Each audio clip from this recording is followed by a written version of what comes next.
Aloha, beautiful beings, and welcome to the second season of the Yoni Havana podcast, where we explore consciousness, looking into how things work in the universe so we can enjoy life more and become more whole. I've taken a long break from the podcast to focus on personal growth and various projects, both old and new. Before we dive into today's show, I'd like to invite you to explore two experiences I'm passionate about. First, I'm excited to announce a brand new product I'm launching with my mentor, Dr. Aubrey Degnan. It's called Arising Awareness Sessions. If you're on a path of self-discovery and seeking deeper connection, these sessions are for you. Ideal for those feeling stuck in personal growth, navigating inner work alone, seeking connection with like-minded individuals, or curious about enlightenment. Arising Awareness Sessions help you connect with your inner nature and realize the wisdom of oneness. These sessions include meditations, breathwork, collective vulnerable shares, individual deep shares, and spiritual teachings. Through self-observation, thought awareness, and mind quieting, you'll cultivate a deeper understanding of yourself and the present moment. Benefits include healing emotional, psychological, and physical trauma, reducing stress, expanding consciousness, and enhancing your overall well-being. You'll gain a sense of purpose, strengthen relationships, and align with your soul's mission. Visit our website, arisingawareness.net, to start your transformative journey. Second, if you're a man ready to transform your life and connect with your authentic self, I want to invite you to the Men of Integrity Retreats, a profound 4-day journey towards authentic manhood. Led by Michael Tierno and me, Yoni Havana, these retreats help men embrace integrity, heal past wounds, and build a supportive community. Discover what it means to be a man of integrity, taking responsibility, speaking kindly, acting with honor, and embracing vulnerability. Our retreat includes deep dives into personal growth, ceremonies for healing, and workshops on lifelong learning. Connect with like-minded men and become a better husband, father, and leader. Visit our website, moi.community, to learn more and take the first step toward your next evolution. In today's show, we have a captivating discussion with Makenzie Marzluff, a serial entrepreneur, author, and founder of one of my favorite all-time companies, KAKAO Drinking Chocolate. In this episode, Makenzie shares profound insights on consciousness and spiritual growth, including Makenzie's understanding and integration of oneness, her relationship with Gaia, the spirit of the earth, and our codependent journey as species towards ascension from duality, and Makenzie's path to becoming a custodian of Awa, which is the Hawaiian word for Kava, including the unique Moe strain from Hawaii that helps foster inner peace by releasing attachments. And we discuss so much more. If you find value in this conversation, please share it with someone you love. Now sit back, relax, and enjoy this thought-provoking conversation with Makenzie Marzluff. Aho. Makenzie, thank you for coming on to the show. Welcome. Thank you so much for having me. I'm stoked to be here. What a great opportunity and an honor. I have been a huge fan of your current mission, one of your missions at least, with KAKAO and with a K. That gave me a lot of upgrades to my consciousness, and I've been grateful to have shared it with dozens of people in my retreats, in my one-on-ones, with friends. So many people that love not only the flavors, but of course the energy that it brings, those upgrades. And, you know, you've been on my mind for a while, and I've been kind of on and off with my podcast. I'm finally launching my second season, and the timing is divine in that way that you are going through quite the upgrade, and something that I'm super excited about. I've had the privilege of being on one of your recent KAKAO ceremony circles virtually. It was that end of May or beginning of June in 2024. And so here we are, and there's a lot to unpack. And I think a lot of people who are fans of KAKAO, who are fans of this show, and are excited about consciousness and ascensions and all the big words of what's going on here with our awakening. You're going to be super excited. So, yeah. Thank you. Well, I say let's just dive straight in. And the big theme that you've been speaking about in the past few days, maybe it's more than a few days, is oneness. And I'm very fortunate that I have a mentor who I briefly said on your call, wrote a manual on the psychology of enlightenment, pursued enlightenment for 30 years of her life or so, reached the kindergarten of enlightenment, as she calls it. She's in her mid 80s now. And she, as I'm working right now on incorporating a nonprofit, she's been talking about the themes that are the theme of oneness, which is, I don't know if above is the right word, but the one that unifies and perhaps in some quotation marks is more important than the masculine and feminine that we've been, and we as in people who are into the awakening and growth and self-growth and have been learning deeply about the divine masculine and the toxic masculine, divine feminine, and the union and the yin and yang. And so, anyways, she's been preaching to me and my partner who are starting this nonprofit to like just oneness. Like you're constantly talking about divine masculine, feminine. So, from your perspective, in kind of your own words, let's just dive into this deep, what feels like to the core of your being, this realization on oneness. Wow. Oh my gosh. Well, first, I would love to know more about this woman that you're speaking about. So please send that to me. And I'm just kind of, my mind is blown because I have been in this huge contemplation about the masculine and feminine and kind of wondering if that's like an illusion of how much we talk about that. Like, what's masculine energy? What's feminine energy? And it's like, are we just propagating separation by focusing so much on those energies? And so I was just speaking to a friend yesterday. It's like, if I'm genuinely coming from this place of oneness, which I'll give a little bit more personal context for in a moment. If I'm genuinely coming from this place of oneness, then masculine, feminine, and how all the ways in which we're defining that from our own limited views is just, it's not even applicable. It's not applicable because you just now get to be. You get to be in the truth of that moment.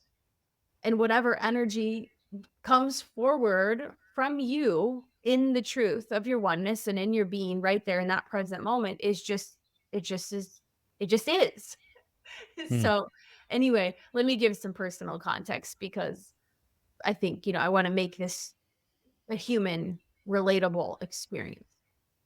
So I lately am being invited to address all of these places and where I became attached to, let's say, partnership or success on a certain level, or being a leader in the world, making a difference, helping with bringing more peace on earth.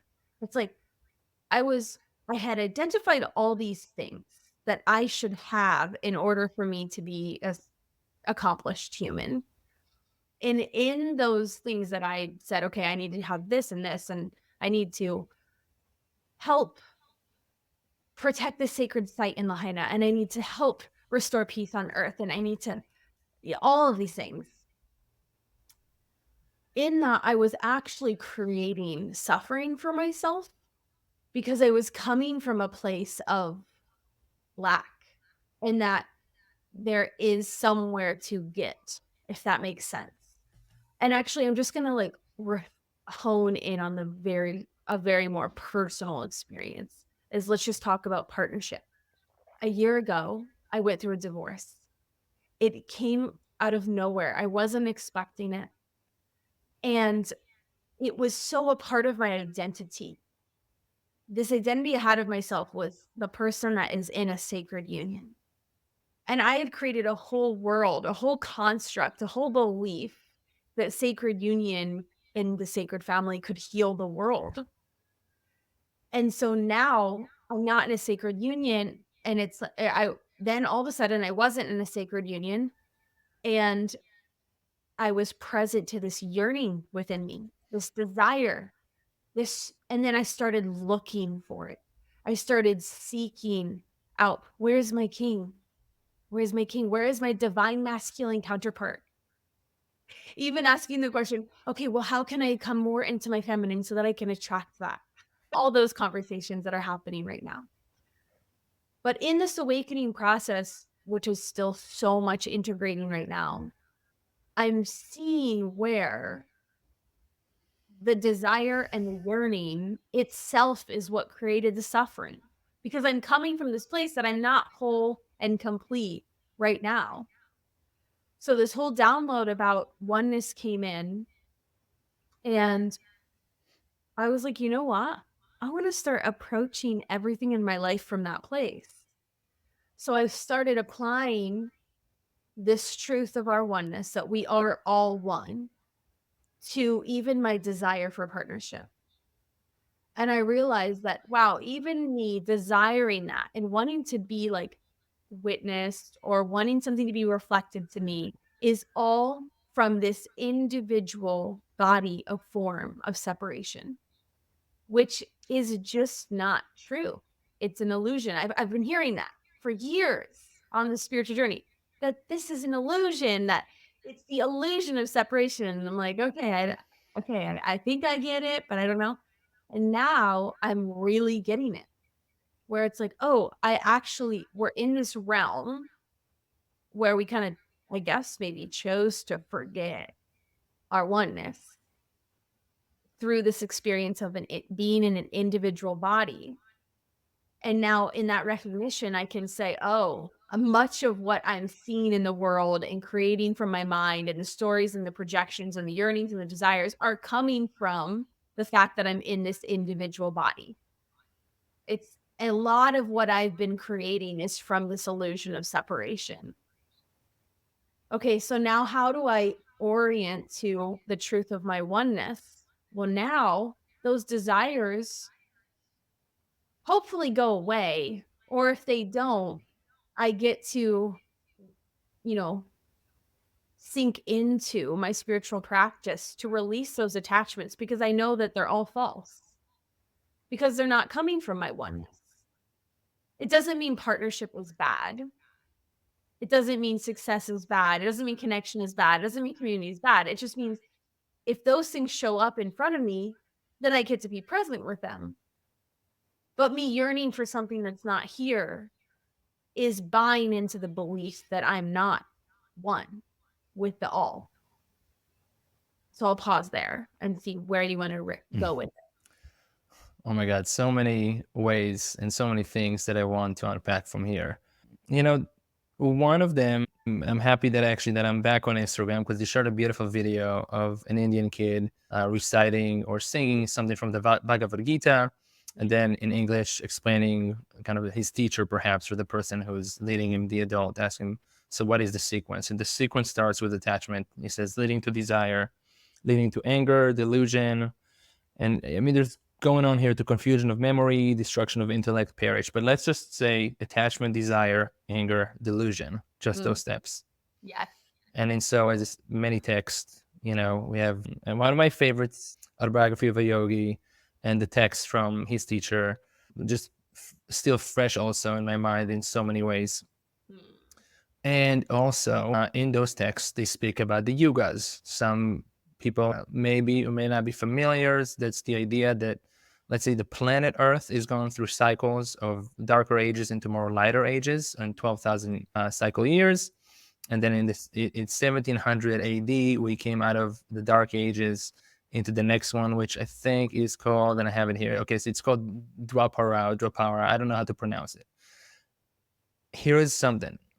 Now, many beings on Earth, let's say just in the human form, dissociated selves, had a desire or have a desire, and as you said about Matias de Stefano, have some addiction, and we're going to say some attachment, and perhaps I'm going to use the word joy in quotation, with the identities, with the attachments, with those relationships of saying, I am my own self. I am not part of the oneness. I am so unique. I have this egoic identity. and this is my world. In the Matrix, as you spoke about the Matrix, is again the Matrix to choose is to just go back into the game. It's like, I don't want to go back home yet, Heavenly Father. I want to Right. be here in that stage of the paradise here, or the dark ages. I enjoy being abused. I enjoy abusing. I enjoy kind of the path to, like, I just remembered, and now I'm like, things are starting to click in. And so, Mhm.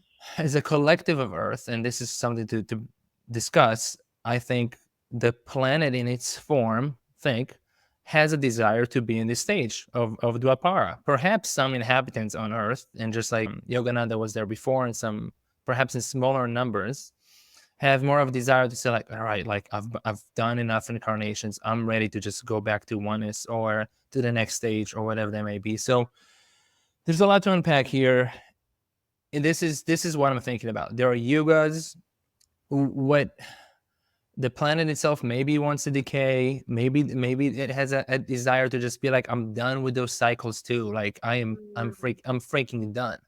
Like, but perhaps the collective is like, cool. It's gravy. Like, I'm not looking for that yet. And Mm. I don't know. So thoughts on that, Yeah. on where the Earth is, where the collective is, on, let's Mm. say, and I mean, the level of consciousness can be measured, as you may know, right, with, I mean, pendulums and muscle testing. I mean, places and people can be measured. They are, for the most part, under what's called the level of integrity, called the level of courage. And I refer to this to the map of consciousness by David Hawkins quite often on this podcast. So thoughts. Love that. Well, I just want to say I'm kind of tripping out that we're even talking about this because I've only ever done podcasts where I'm talking about more so matrix related things. I've traditionally been teaching people how to master the matrix, in Mhm. how to, be a conscious entrepreneur, how to tune into the energetics of money and resources from a place of ease, and really, and also talking about relationships, communication, sacred sexuality, all of that.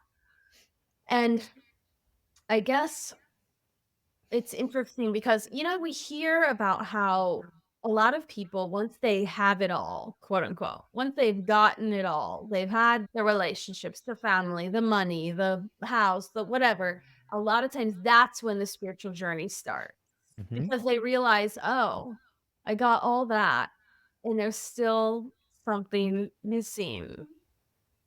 And so the seeking starts and the yearning for something higher begins.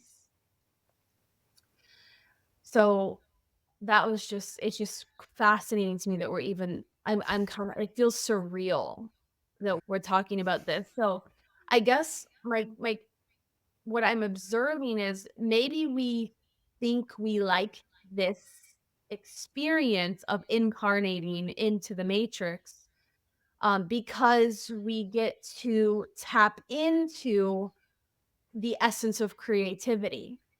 So even in the dramas of our life, we get to then kind of excavate it and say, okay, well, how can I get out of this?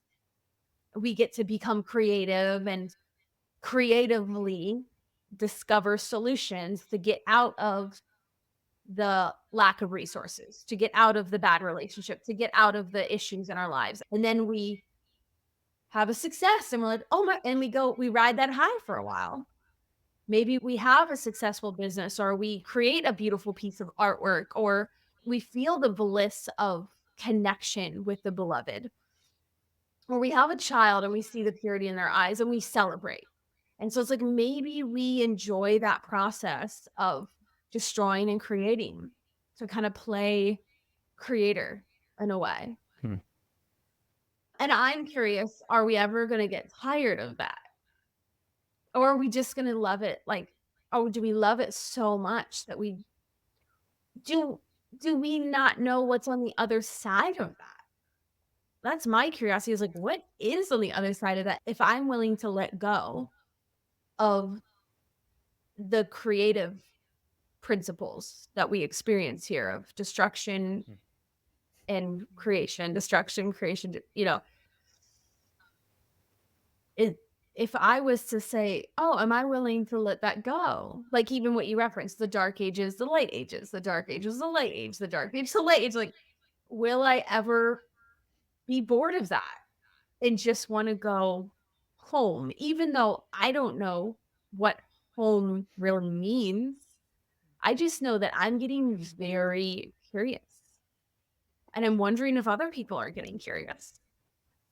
Maybe I should read the book that you're referencing, Which about one? the autobiography of a yogi. Oh, okay. So classic, my favorite book of all times. It it will it will blow more than your mind, is in that awareness. Have you seen the yugas before? A chart of the yugas? Let me share that real quick. It'll be fun. Okay. So let me see if I can share this one. It will show for us. Can you see my screen? Yes. I might need to zoom in here. I don't know if it zooms in my. It does. Cool. So based on this chart, and I'm just gonna zoom out just a little bit. Let me see if I can do that. Okay, cool. Where, let's say it says Einstein here, present moment, right? In the yellow bottom of this circle, getting into this Dwapara age. Okay. And the dark ages would be this Kali Yuga that is now very, very trendy word, just like integration and ascension. And so the dark, and what happens based on this chart, and this is based on the higher masters who can channel this information from other entities. As you can see, there was in the middle we have, I don't know if is my cursor showing too or no? Yeah, No. it is. Okay. Oh, it does. Okay. So we're in the ascending, right? So ascension, right? We are ascending, but we're just in the beginning. What's like the bronze ages. So we have dark ages, Dwapara bronze. We have Treta. Everybody forgive me if you know the better pronunciations. We have silver, and then we have golden ages. And you can see based on their size too, the dark ages are the smallest ones. And as we come out of it, we came out of it in the 1700s. And those Kali Yugas last 1,200 years. So it's 1,200 plus 1,200 back to back. And then 2,400 years of Dwapara, 3,600 years of Treta, and 4,800 years of Satya. Has like the zodiac in here and whatnot. And so this is as we're awakening and ascending back to this lighter form that is more awakened and closer to, oneness and love and all that stuff. Now I'm going to close this share for a moment. Now, based also on autobiography of a yogi, I mentioned this briefly on the circle that you hosted, and being in a human form, spiritual being in human form, incarnates based on those teachings for a million years, unless they do inner work to work on their karma. So they're descending this day. This is what I understand, and once again, this is my understanding. Please be forgiving, people. So we come from the kumbaya of the oneness, and whatever we do, we eat the apple, whatever they might be, right? We descend and say like I want to have an experience, God, like as a child of God, like, middle finger, like I'm leaving home, I'm going to my own, so I'm going to my own, descending, totally forgetting that I am God. I'm a part of oneness. I'm just a dissociated self now. And I have this experience, and I'm really, but why I chose to be here is because I want to feel in physical form the sensations of all the spectrum of the map of consciousness, which I'll share as well, because it's so fun to see. Have you seen it before? Oh yeah. So yeah, you've seen it. And I have seen a video a while ago. Now, this is a side note. People may think that I'm trying to sell here, but the KAKAO with a K at the time was like vibrating on a 3,000 scale.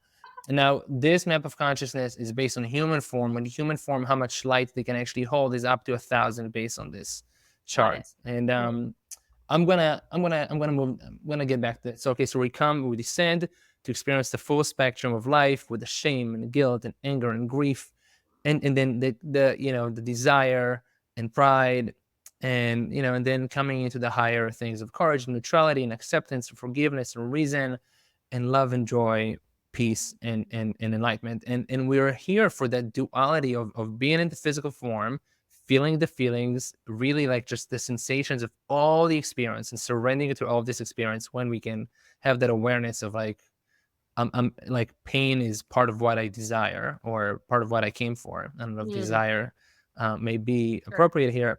And I put myself in a game to go through the levels of the game. Because otherwise, when I'm back in the oneness and the kumbaya, and there's no sense, there's no time, there's no body, no physical body, and this is from Dr. Joe Dispenza, no one, no identity, no place, and no time. I'm just pure awareness.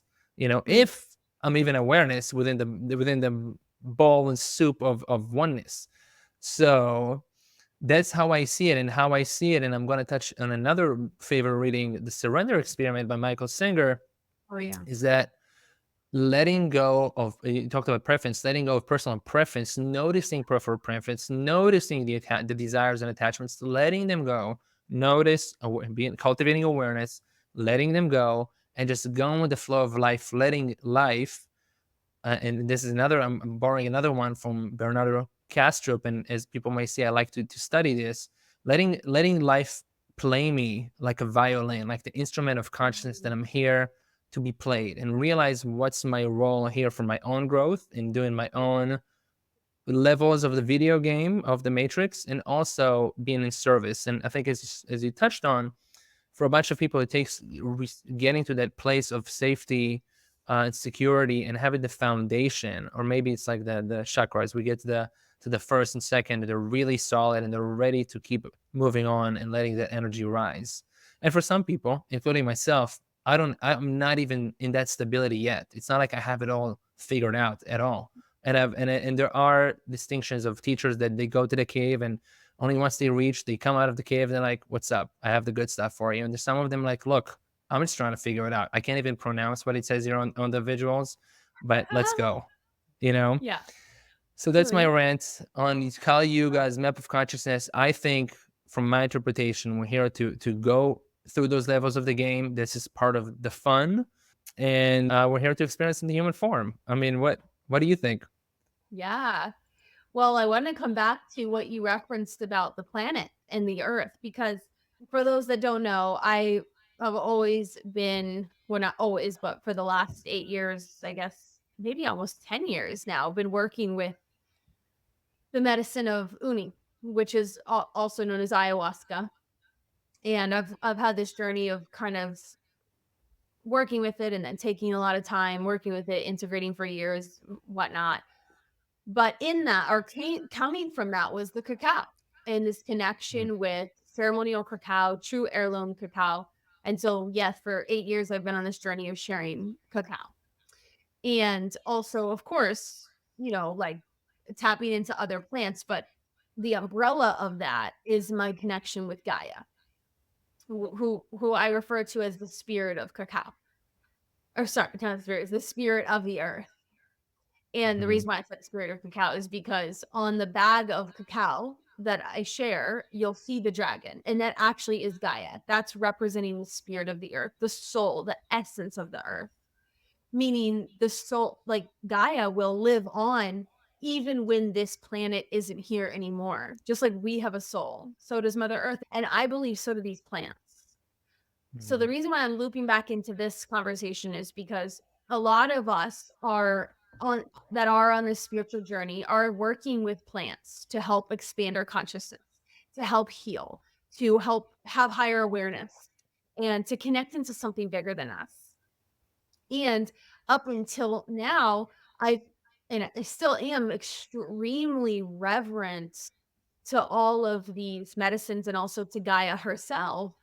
However, I was seeing that in a way, I was like pedestaling them, the plants and Gaia, as God.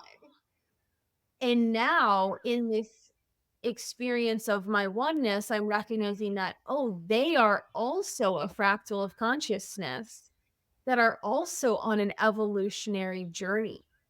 And maybe they are, like you said, we can only get to a certain level of consciousness in the human body, but a plant can have a higher frequency, can have a higher level of consciousness. And so I do see them as tools and allies and teachers for us if we're working with them from in a healthy way. But with that, what I'm really getting is that the plants too and the earth herself is also evolving. And eventually, there's a possibility that even they all will want to transcend their form. That, let's say, the medicine we drink of cacao, of uni, or the sacred tobacco, like for instance, the tobacco. I mean, this is the most revered plant in all indigenous cultures, or the peyote. It's like all of these plants. What if they eventually transcend their form to move on to their oneness? And what if we're in this journey with them together? What if we're in this journey of this moment in time with the earth, with Gaia, all walking each other home? The reason why I'm bringing this up is because for so long, I and many people I've known have been trying to save the earth, save the planet, come back into harmony, live in harmony with the earth so that we don't destroy it and we don't destroy ourselves. But now I'm approaching this divine doubt to even that notion, which has been my whole career and whole identity. So it's kind of hilarious, a cosmic joke that I'm even questioning this. But my question is, do we need to focus on saving the earth, or is she actually wanting to ascend to a higher expression that's not rooted in duality? Meaning to a place where we don't have to experience war, where we don't have to experience suicide, drug addiction, depression, anxiety. What if there is a place that is truly like, I'll just say oneness, right? I'm actually replacing the word God with oneness right now, because there's so much, people have so much about the word God, and I think we form a visual in our mind about what God means. But if we just say our oneness, I think about, well, then if we're all one, then even the earth herself is a fractal of consciousness. And even she, at least from the information I'm receiving in my ceremonies, is that even she and even these medicines want to go home. But it requires us to come out of a codependent relationship with, is it because you have to heal, you have to believe you need to be healed. And then there has to be someone or something to help you heal. So think about it, the mother and the child, Mother Earth and her children. There's the mother to nurture and to provide for us. And then there's the us that needs the nurturing and needs the healing.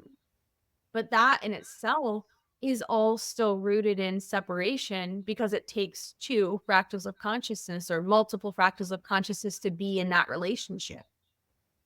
And in that, I wonder how much codependency we've created there.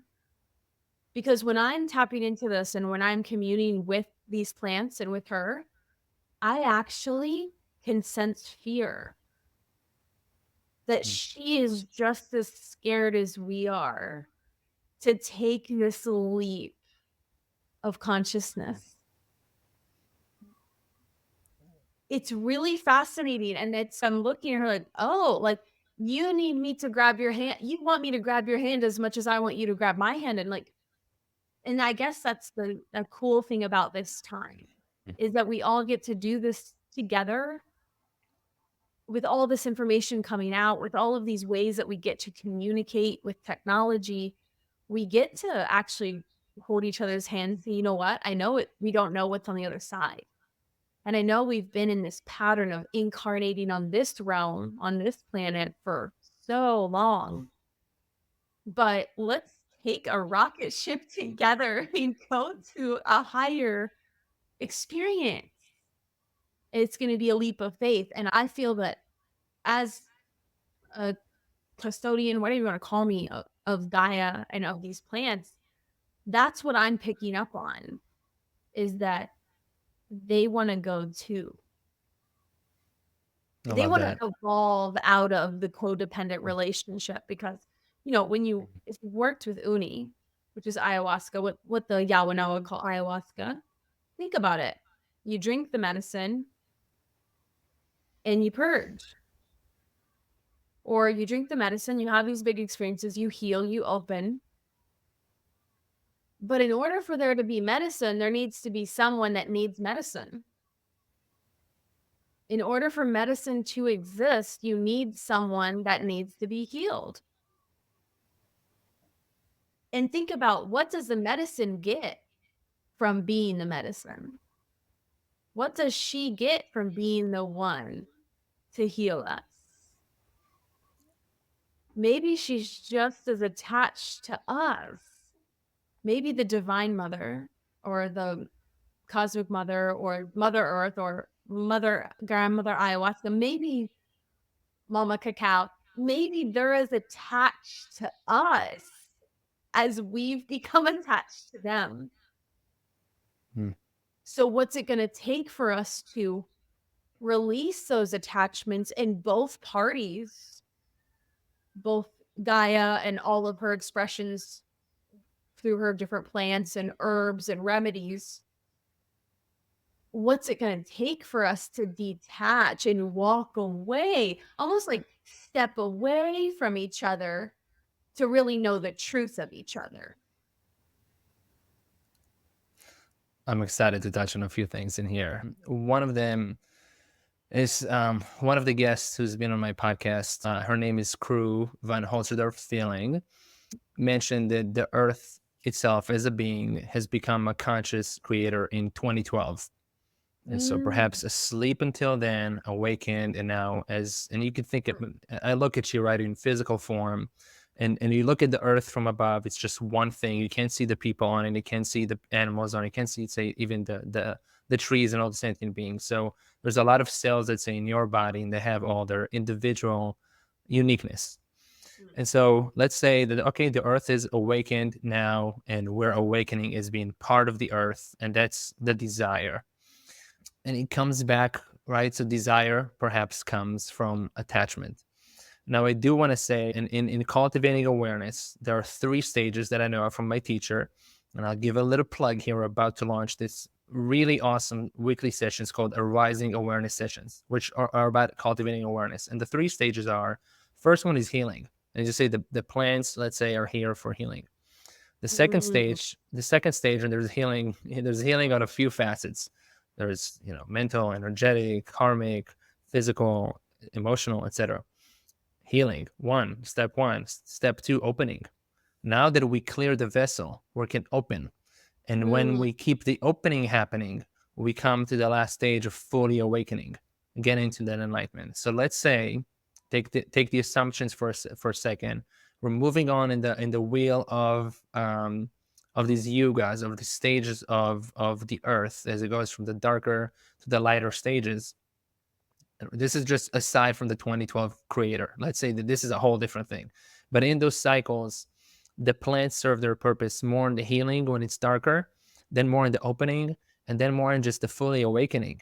And it is fun, as some of you may know, you have a new project. You're starting a cacao company. You're called to doing cacao. Figure out all the pieces. You're starting a nonprofit for the first time. Where are you cultivating? You're meeting the families. Oh my God. And they're like, you're touching the materials, and how do we bring it into form and shipping it? And the people are having experiences. There's an awakening happening by going through this process, and the process of figuring things out, of being an entrepreneur, of taking on a Lego on the child level, is gratifying. There's a gratification of starting a project, going through the motions. It's the journey. Once again, we go by not the destination. I don't want the Lego to be built for me, And so I think the plants do enjoy, yes, they enjoy in this first stages of healing. They enjoy the opening, and they also, like perhaps a bunch of teachers or people, they really, a lot of times, they bask in the glory of, like, we're in the later stages, we're in the Olympics now. We're holding hand in hand, like, oh my God, this realization. And the Earth itself is just woken up, and it's telling me that it's in fear actually to move along. And I'm like, for sure that at some point it loses its form. I mean, it in a dissociated self, and being a planet, and the idea that this is not everything. And let's say that, and I have not done this, but I do know a bunch of people have done it. And it's on my list. It's just not the timing yet. But booth of 5-MeO DMT, people would describe the same experience just from different points of view, and they kind of go to the rawness of creation or consciousness of what there is, and they go to the nothing. really the nothingness, the emptiness, the void. And from the void, they go back and they go through this process of creation, of consciousness. Consciousness are rising all of a sudden, and then they go back into their human form, kind of like from the nothing to something. So I think the basis, and this is now we're going back to some duality, but the basis of life is this masculine energy of just nothingness, of completeness. And this is our desire a lot of times to complete things. We desire this freedom of nothing, just absolute nothing. And then there's the feminine one who has like the creative, and I'm expressive, and I'm thoughtful, and I'm emotional. It's just like it's kind of like the moving of the energy.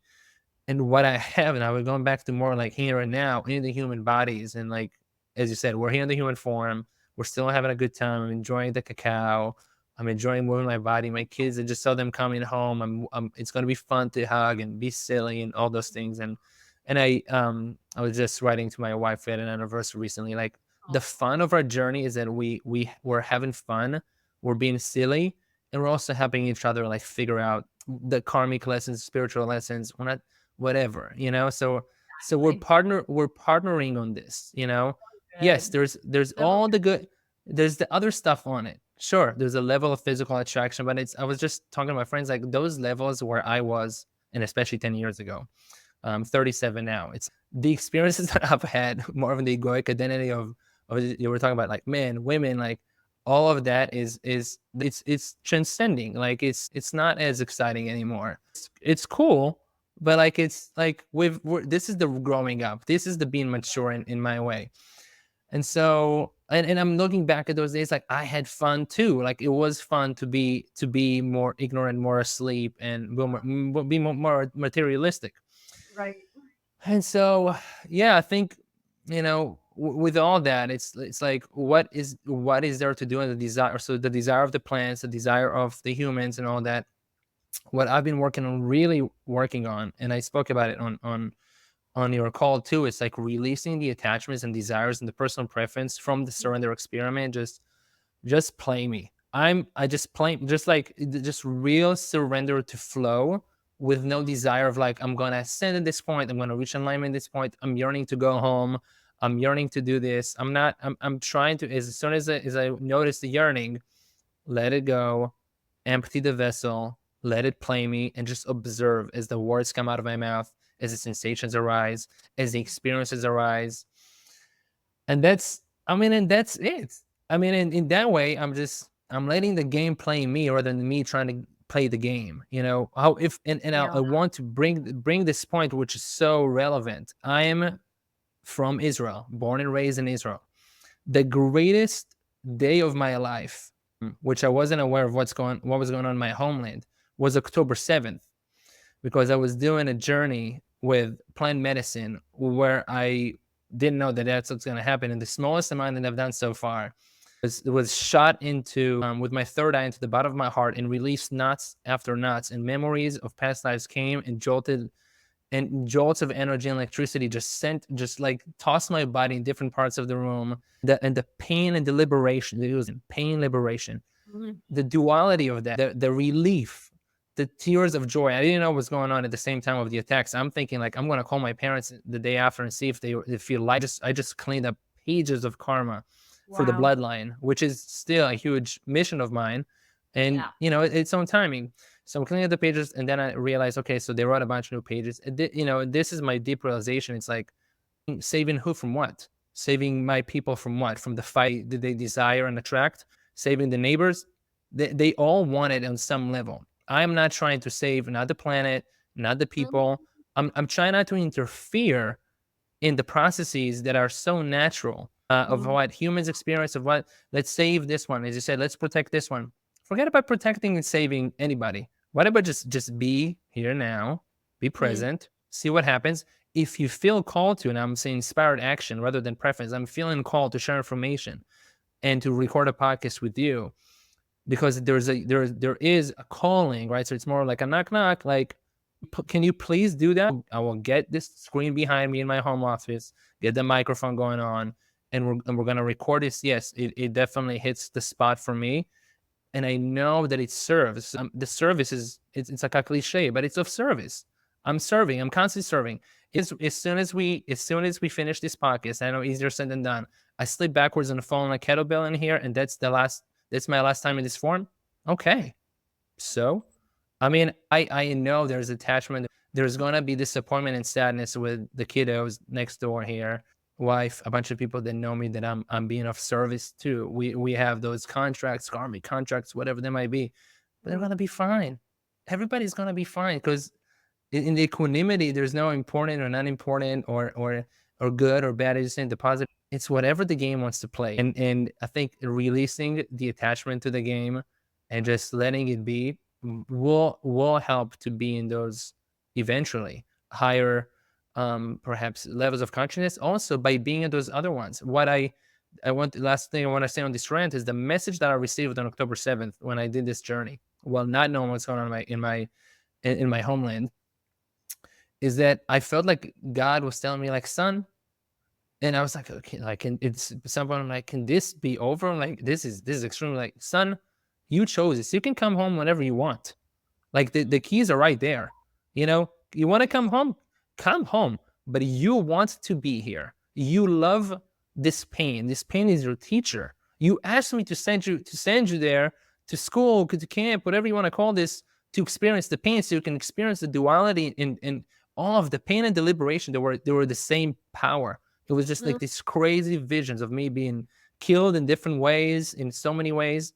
And then the liberation as it leaves my body. And I have a rib injury for over 4 years. That is crazy and has to do with ancestral trauma. And it's all of it expresses through my body in like the most amazing form ever. I'm like, I'm freaking loving it. I mean, it's painful. It's hard.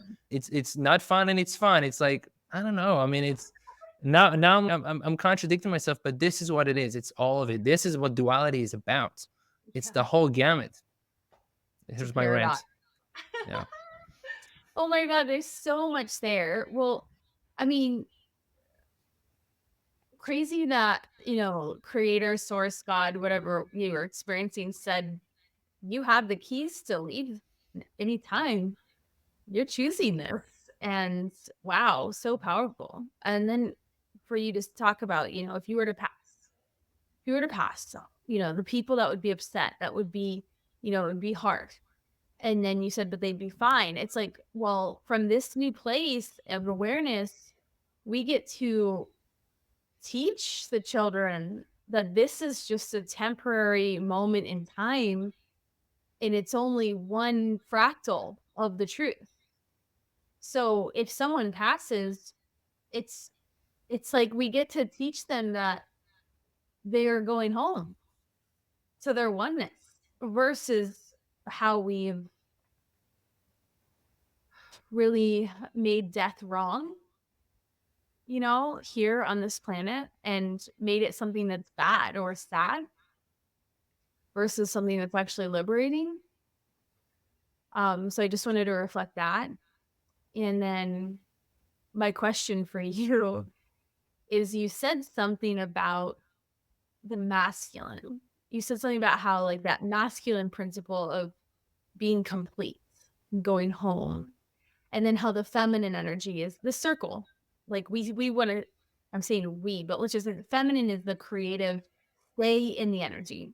Whereas like the masculine is, like you just said, home, completion, the finish line. So I wanted to hear more about that. Do you think that we're all aiming for eventually that more masculine principle? And do you think that we're on a more feminine, do you think we're on a feminine planet, and that's why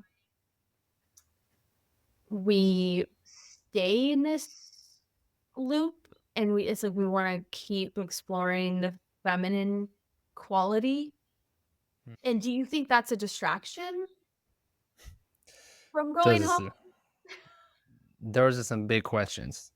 Really big questions. Well, I want to address the last thing. I don't think that anything is a distraction. I just think the things that are, I really think that everything in beautiful perfection at all times. And as you speak about suicide and drug and war, this is, I think, in terms of, so think about karma as cause and effect. It's not a bad or good. It's an account. It's accounting. It's debit and credit. It's just boom, boom, boom, boom.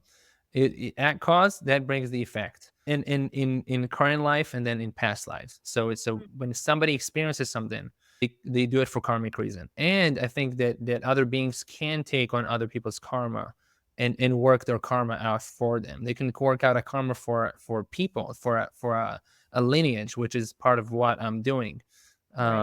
In being called to do it, and I actually find great, I'm going to say in quotation marks once again, joy in doing that. I'm like, wow, awesome mission, like something to do, otherwise what is there to do? Yeah.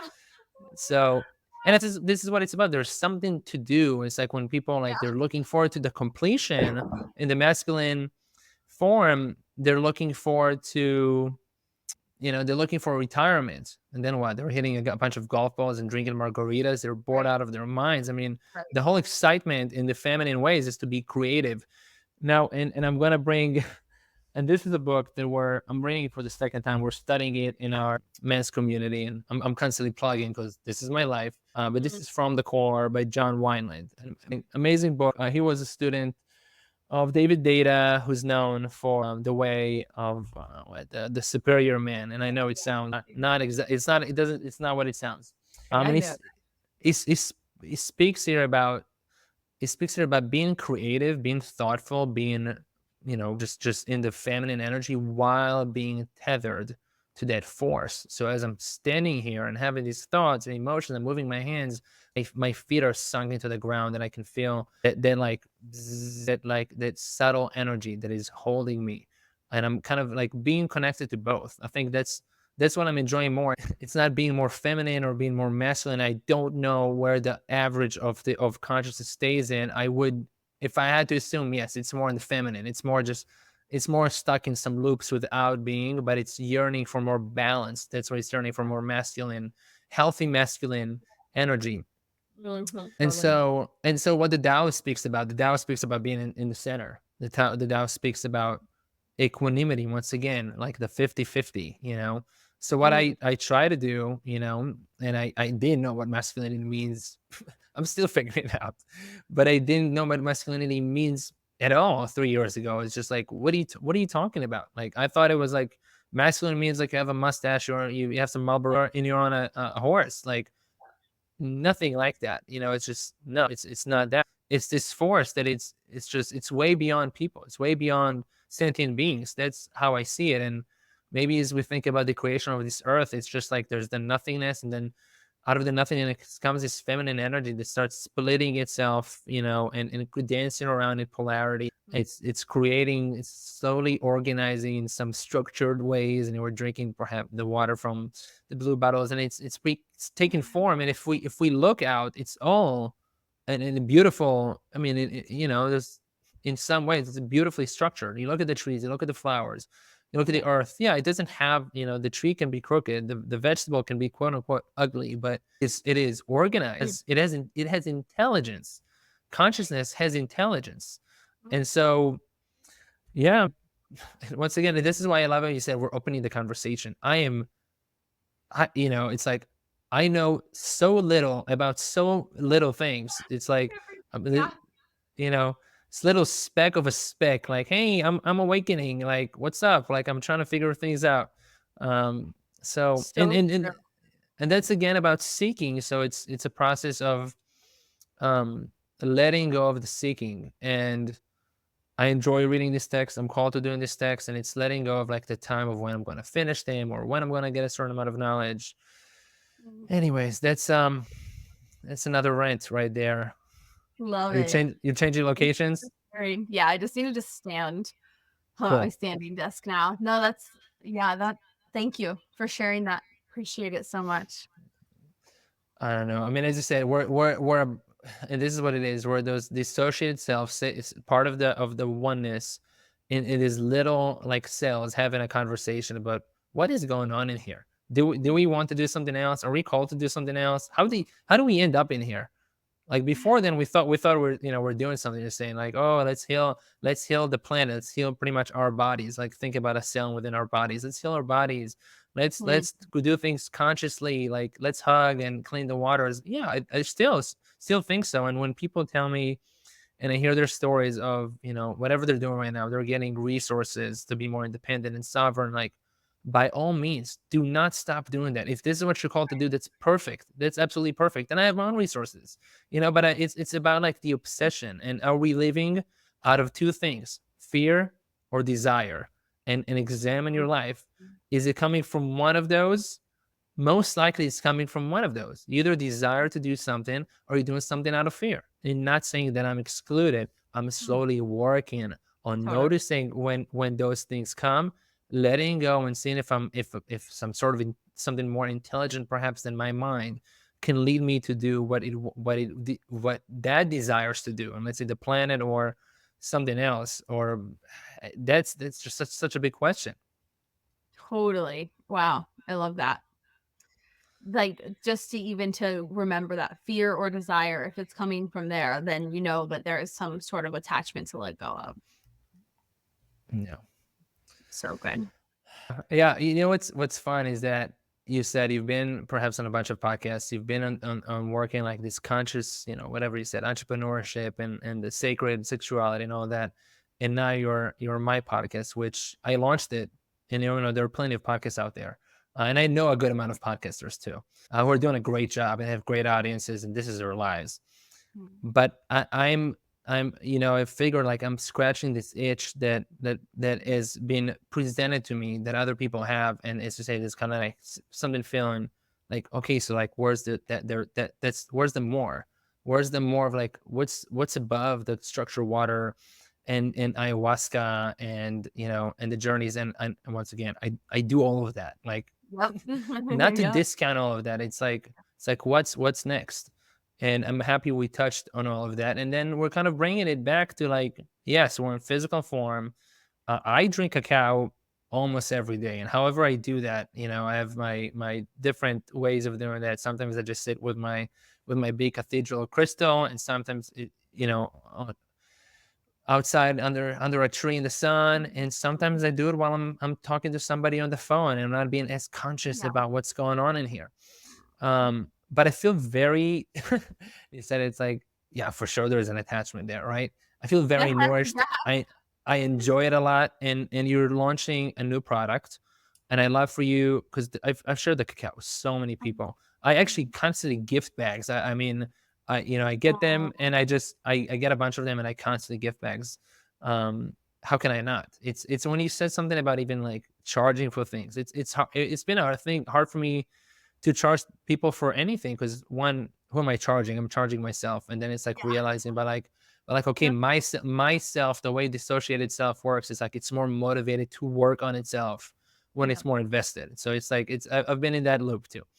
But you're launching a new product, and I'd love for you to speak about what's this new direction, and what can people expect with the upgrades that come from one more thing before I forget. It just came to me. So you were speaking about, but what's the codependent relationship between the plants and us, let's say, or the earth. So communion is an exchange. When people say I'm communing with God, what does God want? What does that entity of, say, of a higher intelligence want? All they want is thank you, and that's all they're looking for. They are looking for something, and when we say thank you to them, they give more of their light, let's say. And this is why I bless the food, and I mean, they show the experiments of Dr. Masaru Emoto. You're Totally. giving it gratitude, and it's becoming into better form, and it's then you are what you eat, you are what you drink. It's becoming that part of you. You're speaking to the flowers. It's they have this consciousness, and yes, they enjoy gratitude, they enjoy thank you. So Just like that. what do they, yeah, what are they looking for? They're looking for gratitude. So I just wanted, like, we talked about it, communion, gratitude. That's what they're looking for.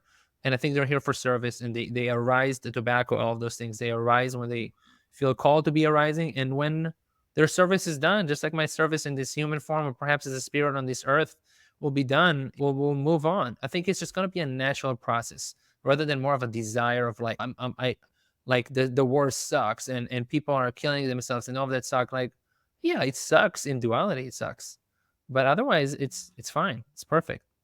So, anyways, I wanted to bring that point, and you're feel free to touch on that, and I want to hear from you about the new product. Thank you so much. I mean, what you shared is just, it's reflecting exactly what needs to be reflected to me right now. And even as I talk about codependency with the earth, at the very least, maybe this download, maybe these awarenesses or these questions that are coming in are to help illuminate where I'm attached to the earth. Mm-hmm. And maybe that's a unique, specific soul journey that I have with the earth and with the medicines. And we all have our own version of a thing that keeps us fearful of death. And it's fear of death that keeps us in our striving for money, sex, belonging, foods, cravings. Like it's all to keep us from death, right? And I wonder how much of that I've been speaking to about codependent relationship with the earth is actually just pointing to my codependency with her. And so anyway, I just want to please just say thank you, because in you speaking, it's unlocking that deeper honesty. Mm-hmm. Yeah. So, okay. I'm really excited that you're asking me this, and I'm just so honored and a bit emotional and moved by it, because it's the first time that I'm talking about it publicly right here, is the Awa. So Awa is the Hawaiian word for Kava. And I have launched a new venture. It's pretty much like pre-launched, it's official as of now, through Plant of Peace. And actually, I was calling it Grandmother Awa because there's like an energy of the grandmothers coming through. There's like a wisdom, grandmother wisdom coming through the Awa in a really big way. But for now, for the purposes of this conversation, let's call it Plant of Peace. So when I moved back to Hawaii, which was on the day of the Lahaina fires last year, post my divorce, I became really interested, more interested than I ever had, considering I'd already been here for 6 years, in truly learning about Hawaiian culture and Polynesian culture and just their ancient ways that have been suppressed for so long. And I was reading the Hawaiian creation chant, which is called the Kumulipo. And I was reading about the Kava. So Maui, the demigod, he did this thing with the Kava in the Kumulipo. And for some reason, it's very similar to how KAKAO found me. I was reading about plants, I was reading about shamanism, and the word KAKAO was popping up the page. The same thing happened last year when I was reading about these things, like the word Awa, which is again Kava, but here in Hawaii. It just was popping up. It was getting my attention. So, of course, I ordered some. And I started studying with it, even though I had no idea what I was doing. And I went up to Haleakala. And I had on 11/11 my first little like personal Awa ceremony with my friends. So I'm sitting there, and as we are drinking the Awa, it's spelled AWA. The W is pronounced a V here in Hawaii. So as we're drinking it, I said that my intention is to have as deep of a relationship with this plant that I do KAKAO. And I Wow. didn't know why I said that. It just was there. That was my truth. In that moment was like, I want to have as deep of a relationship with this plant that I do the KAKAO. And, I'd been hearing about Kava for a long time through like extracts, tinctures, different biohackers starting to use it. And it was always piquing my interest, and I felt a connection, but not enough to explore it further, at least through the vehicle of a tincture or of an extract, which is what all of us have pretty much been exposed to up until recently, until Kava bars came on the market, or unless we've flown to Fiji or Vanuatu, most of us have only ever experienced Kava as an extract for sleep and anxiety. So anyway, I'm actually up at Haleakala drinking the Kava root, the whole drink, like traditional drink that I strained. And I said this, I get back down the mountain and I meet with a colleague that I wasn't even expecting to meet with that day. And I told him what I said up there. And he said, "Oh, you better be careful." And I was like, "Why?" And he said, "Because, now watch what's going to happen in your life." When I told him that I had said this, that my intention is to have as strong of a relationship with the Awa that I do KAKAO, he said, "Well, you better be careful because that's going to happen." Hmm. He knew that that the Awa is that strong of a consciousness that it was going to listen and it was going to go. Wow. And so I was like, okay, but I didn't think much of it. Next thing you know, I'm just working with the Kava more. I was told that you can ask it for a vision in your sleep, in your dreams. And I got 3 visions in a row, 3 nights in a row that were all symbolic, and they didn't make sense until later.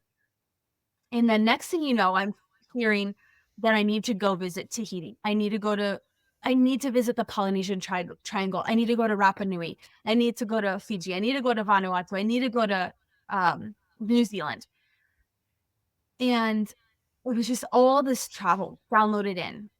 And oh my gosh, it's so funny to look back on it. And I started researching everything I could about the Kava. And what I was observing in myself was I was like, the last time I felt this lit up by something and this just like curious was at the beginning of my journey with KAKAO with a K. Because when I started KAKAO with a K, it was literally just, I was drinking the cacao and I saw these visions and I heard go to Guatemala. And the next thing you know, I'm in Guatemala on the doorstep of a Mayan priestess. She opens the door, said, "I knew you were coming." Like crazy synchronicities. Like I don't even speak any Spanish at the time. I had no contacts. I was this solo blonde girl in a third world country that is dangerous. And just one thing happening after the other. So again, that's in 2015. And I just saw myself last year like, oh my God, I think this is happening again with the Kava, but I wasn't attached to it at all. I am listening. I am here to be of service and I'm open. And then I basically, like, all these different connections started forming. And I learned that, Kava, it's been revered by so many different Polynesian, Melanesian, Micronesian cultures as the root of happiness, as the plant of peace. And it's been used socially, it's been used ceremonially, and it's had all these different uses for also treating anxiety, healing the nervous system, helping sleep. And that there's not a single account of violence when drinking. There's not a single written account of anyone ever experiencing any violence when drinking kava, which is obviously so starkly different than alcohol. So I became more fascinated by that. And here in Hawaii, Awa it's been used, for 3,000 years ceremonially. It's kapu, which means hidden, secret, sacred. You must be initiated to access, to enter. And you must have permission. So it's more secretive here in Hawaii. There are Awa ceremonies and there are elders that have been taught the sacred ways of the chant and the protocol and the practices with Awa, and they use it to connect with their ancestors. They use it to pray and they use it for very special ceremonies. And historically, here in Hawaii, it's a canoe plant, meaning the kava was considered sacred enough for the Polynesian people to put the kava on the canoe and migrate to Hawaii with it. So it's a canoe plant because it was considered that important. Wow. And then when it did come here, it was used both socially by commoners, and it was also used more ceremonially by the ali'i, by the royalty, by the chiefs. So it was used for both. But now in Hawaiian culture, it's just been kind of it's been more hidden, because at one point in time, it was made illegal. So in most of these cultures, including like Tahiti, for instance, it's still illegal because Wow. the missionaries came in and they replaced the kava with alcohol and Christianity. And they demonized the kava, just like they did with the peyote for the Native Americans. Yeah. So it's all this like fascinating story, but I connected with an ally in the Awa space on Kauai, and he actually grew up going to Fiji. He has family roots there. They used to have a home there.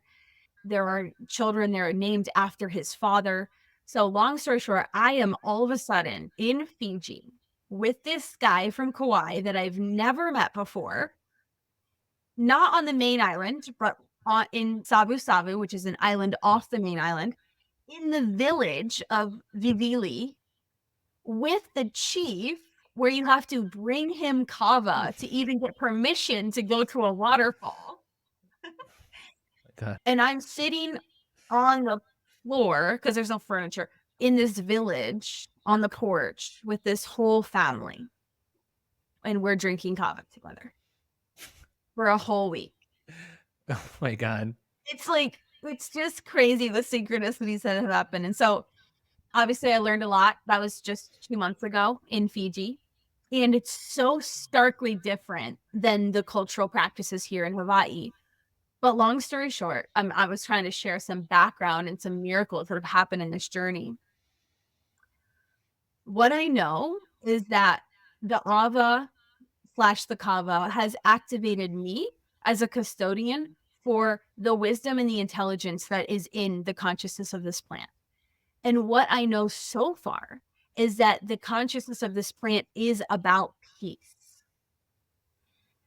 And I thought at first it was about like bringing more peace to the planet and restoring peace on this planet. But what I'm actually getting is that this plant is activating, there's a resurgence of this plant to actually help us discover more inner peace through the release of our attachments. And we can do so with connecting with this plant. And also it's a very strong portal. When you're drinking kava, it's a portal to the ancestors and to what I would call council. And kava has been traditionally used in council in circle for conflict resolution. That was the original purpose, is to sit and to have conflict. In Fiji, that's actually their solution. If there's a problem in the family, they sit down and they drink kava.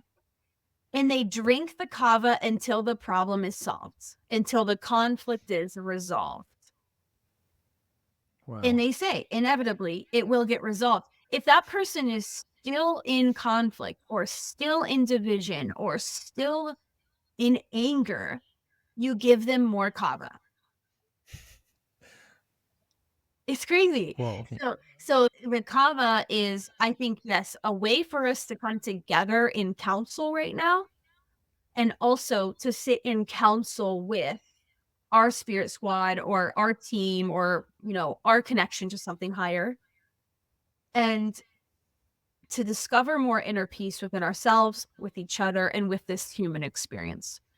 So long story short, I've launched Plants of Peace, and it's in my opinion, based on everything I've seen, it's the highest quality Awa in the world, because it's not an extract. It's not a tincture. It hasn't been put on a container or put in a warehouse or gone through a distributor. It's literally freshly harvested Awa root from the big island of Hawaii. Literally, I just went and picked it up myself from the farm, from the big island. And this Awa is in the strain called Mo'i. And Mo'i is like one of the most revered strains of Awa here, because it was traditionally reserved for ali'i and chiefs for ceremonial purposes only. So I specifically chose to partner with this specific strain here in Hawaii so that we can work with Awa ceremonially. Yes, we can have a tincture for anxiety or sleep. Yes, we can go to a Kava bar and experience Kava socially. But what happens when we have a little ritual or a practice or a protocol or a ceremony and we commune with it with more intention? What can happen then? I'm curious. Lastly, this is different in that most kava powder you see on the market, you have to strain it and knead it to extract the cavalactones. But you can also get what's known as instant kava powder because they put it through a process where all you have to do is mix it with water and the cavalactones are present and it's easy. But that process is still, it's a heavy processing process.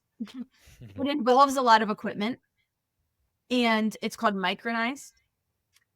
Whereas the avar that I'm sourcing, it is instant because it was harvested fresh, made into the green drink with fresh green juice, and then that was dehydrated.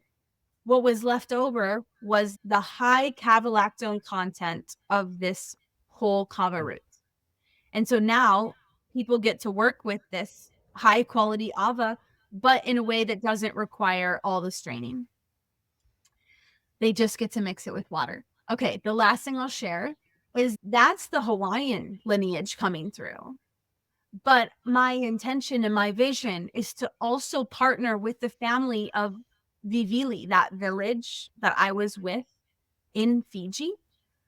So me and my business partner, we have this long-term vision of sourcing kava from their family farm and building this dry house in their village because they carry the bula spirit, which is like the ultimate joy, generosity, acceptance, and like openness. It's like they live in oneness. They accept all as each other and as they just accept all in love. There's no exclusivity, it's inclusive. And so my vision, my dream is to not only bring the spirit of aloha through the mo'i, through the awa here from the Big Island, but to also uplift the kava from my Fijian family and the bula spirit. So that's kind of that's the now, that's the long-term vision. And if you want to learn more, you can follow Instagram Plant of Peace. And this was all birthed from a desire to give back to the people of Lahaina and to help restore this sacred site that's called Moku'ula, which is underneath Lahaina, and it's the access to our inner earth's waters, the Iwihilo Vai. However, this is all unfolding. My alignment with where do we need to put resources right now? So it really was birthed from a place of give back and partnership versus from a more commercial place, if that makes sense. Absolutely. Where you're at right now makes a whole lot more sense. I was going to ask this question, but I got my answer. And as I was seeing, some of your posts about but now, the new product, the Kava, the Ava, and now that you're talking about it, I'm like, oh yeah, bring this upgrade here because you're integrating, right? You're in the process of integrating your consciousness with that consciousness, which is definitely a huge leap, quantum leap. That you bring in once again as a custodian. So I am definitely going to be merging and communicating with my gratitude to that plan to do some work together. And I'm very excited for that. So I'm going to go and place my order tonight here on the East Coast time. And yeah, I just want to give you great gratitude for what you're doing and living your mission with courage and honesty and this energy that you bring in. You're doing what the universe wants you to do. You are surrendering to that really beautifully, really beautifully with your own consciousness and with the consciousness of the greater cosmic mind flowing through you. So huge gratitude to you, to your soul being, to what you're doing here. It's amazing. I mean, and I want to say on that note that just because you're in this new season with Ava, for people that are listening, it doesn't mean necessarily that one, you'll stop drinking cacao, that I'll stop drinking cacao. And there are times where I'm on something and somebody else, everybody has their own journey, and something is going to support their consciousness in a certain way. And I use those tools, you know, there are no rules to the game. There are no rules and like, oh, I'm moving up in the levels. I'm going from cacao to Ava. That's not how it works. It's just like, just listen to your heart rather than your mind. The heart is more of a subtle message, rather than the mind is like, oh, let's go faster into the completion, masculine emptiness. So I just want to bring that. And I love it. Yeah, for me, it's the cacao in the morning and the Ava at night. I love that. And then the dreams are happening. So where can people get the Ava on Fly Cacao? Where can they get it? Yeah, so really soon you'll be able to get it from flycacao.com. I'm getting some products over there. And I'm actually launching a cacao Ava honey made on Kauai. Yeah, Wow. so that's going to be awesome. But right now we have the Mohi Ava that you can have your own little coconut shell of, and you can buy that at flycacao.com soon. Right now it's just like in pre-launch status where you can DM me your order, but I will be launching a website really soon, plantedpeace.com. Awesome. Are there any other links or places where people can find you? What's the name of the Instagram? I'll share all the links, but just if they're not looking for the link, they're listening, where can people find you? Personally, to follow along, it's always going to be KAKAO, KAKAO drinking chocolate. Okay. Anything else you want to share before? I know you got to go in a couple minutes. So anything else? So much. No, I just so appreciate you. It's like, it's proof that when you're riding a wave of a certain frequency, you just attract in the people that are doing the same, right? And so I just want to honor you for activating what you have in me and encouraging me in this moment of exploration. Like you're the only really person that's done that. So really appreciate it. Thank you, brother. With joy. Thank you for coming onto the show, and thank everybody for listening. We'll see you on the next one. Aho. Aloha. Take care. Thank you for listening to this episode. I hope this conversation has supported your journey to wholeness. For full show notes and to explore all my projects, visit yonihavana.com. If you found the show helpful, please leave a review on your favorite podcast app. Your support helps spread awareness, healing, and awakening to others. Much love and gratitude.